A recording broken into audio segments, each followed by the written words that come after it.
Bonjour, alors est-ce que le sport permet de retendre la peau? Malheureusement non.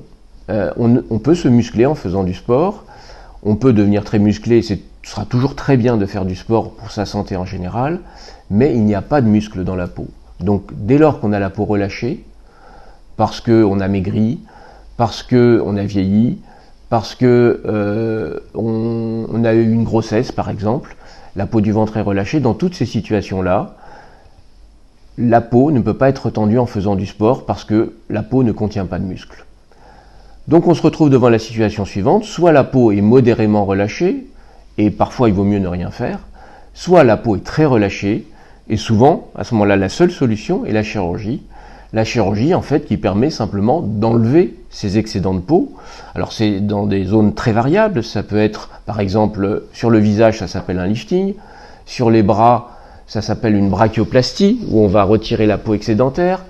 Sur les cuisses, ça s'appelle la cruroplastie.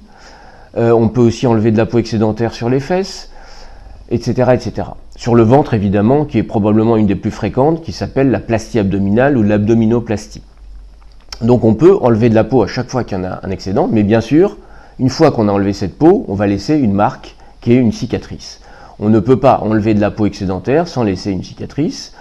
Cette cicatrice, bien sûr, on va faire en sorte qu'elle soit le mieux cachée possible en fonction de la zone opérée. Si c'est par exemple le ventre, on va mettre la cicatrice juste au-dessus du pubis.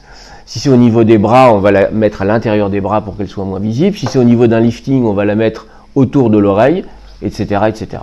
Voilà, donc relâchement cutané, on ne peut pas faire des exercices pour faire en sorte de la retendre, mais on peut faire de la chirurgie avec ses avantages et ses inconvénients.